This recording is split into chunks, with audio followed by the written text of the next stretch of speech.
تخيلوا كده حد يسألكم يقول لكم what do you do every day، بتعملوا ايه كل يوم؟ فانتوا تجاوبوا cook work bed.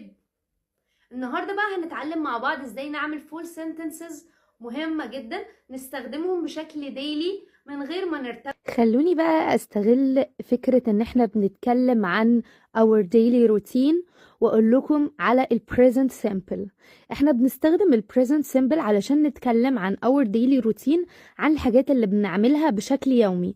فاذا استخدامات ال present simple، اول حاجة ان احنا بنستخدمه في الهابت او بنستخدمه في العادات، في الروتين اللي بيحصل كل يوم اللي احنا بنعمله. زي مثلا I drink coffee every morning، أنا بشرب قهوة كل يوم.